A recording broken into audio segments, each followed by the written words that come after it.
Hello again, Andy with Handy Andy, and welcome back to another project run through. And if you've been watching my videos over the years, you'll hear time and time again that I love these cedar houses. And so this is one of our customers in Marietta purchased recently. And so it was kind of a semi-flip. It was a rental that got turned into a retail sale. And so, you know, they just did whatever they did. The house has never been caulked properly.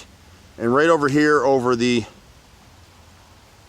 front bedrooms, I guess this left side bump out, you can see there's 3 rows of siding that have rotted. One piece is pulled away, and you can see where it's warped and beveled. So we'll replace 3 rows of siding. They didn't do a real good job of staining that section, so the guys will stain that across for him. What's really a good idea with cedar siding is you can see like where this hole is here, that started out as a knot hole that dried out and fell out, and then the woodpeckers and the squirrels got at it. So if you'll take your cedar house and you'll restain one side a year, you'll stay up on top of it. Your cedar will never rot. The problem with these houses is that you very rarely saw anything like this in a light gray. Everything was stained dark brown, darker colors, so they never caulked anything when they built these houses. So the trim hasn't been caulked, the corner boards haven't been caulked.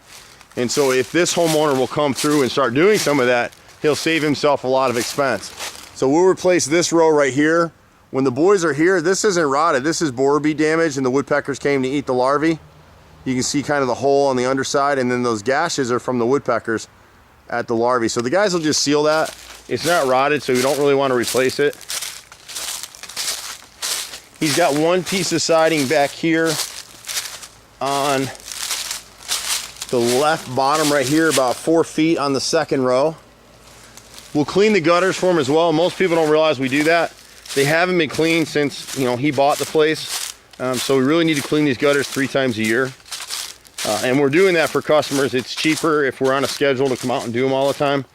We're about 1/3 of the price of the gutter companies to do it. And usually when we're doing it, it gives us eyes on the property so we can catch repairs before they get to be expensive. Now up here on this front deck, he's got to replace this lower piece of siding, so we'll have to pop that last piece of decking and replace that bottom row. And then we'll install a flashing plate that'll go around this whole area, and it'll push water away from the house so this won't rot out again. But most of his siding appears to be in pretty good shape. They sprayed it, but it looks like they sprayed it in 2 coats.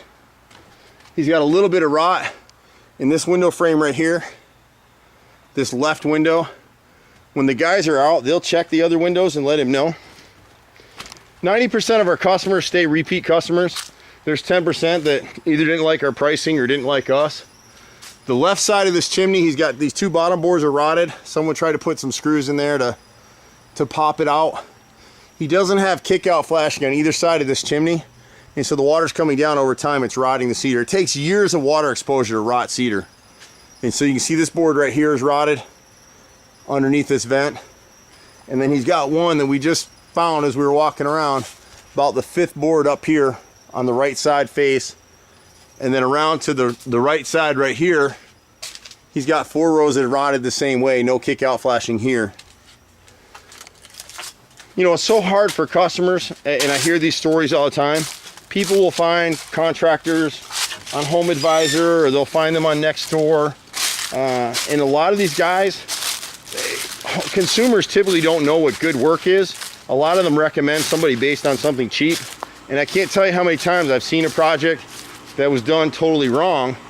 And so as part of our work, we'll get all this garbage out of here for this homeowner. At the back right corner back here, we'll replace the whole bottom row is split from the HVAC unit here across, and then there's 7 rows up. So he's got 7 rows, and what's happened is even though someone replaced these gutters at some point, so much water is getting in here and they're clogged, it bent the gutter or a tree limb hit it, one or the other or both. And for years the water's been coming down through here, so it started rotting the siding. Now you see I almost put my hand through the cedar right here. See the bulge right here? So from this row down needs to be replaced. And then at some point we'll come back and replace this deck for him. When the guys come out, we won't charge them for it, but it just drives me batty. This is a brand new door installation. None of this stuff was caulked. And you see the flashing right here? It's cut short. So the water will just seep in the inside and rot all this stuff out. This is whitewood. This is just, you know, pre-finished stuff. We use it too. But when the flashing's short like that, the water gets behind it. It's the same thing on that end there. And the guy that installed it, when you install a door like this, you caulk it the same day and seal it. You don't leave it unsealed. That's just nuts. He's got some rot up here. We're not going to address it until he's ready to replace this deck. And then he has the same flashing issue and caulking issue around that door that got installed. So we'll take care of that for him as well. We've been doing this stuff forever, my brother and I, and we got a good team of guys. The number one question to ask contractors right now, if you want to screen people out, which would have saved him a ton of headache with this contractor that he just fired, is do you take credit cards? Only the financially strong can take credit card. And if they mess around, you got a charge back against their accounts versus you pay somebody, you know, you want to pay cash and get a discount. A lot of us will offer that. Or you want to write a check, you have no recourse. So save that for people that you have a relationship with. First time you're doing something with somebody, whether it's us or Mickey Mouse contractor, pay by credit card, or at least filter it out. If they can't process a credit card, it's probably not somebody you want working on your house unless it's just some little thing.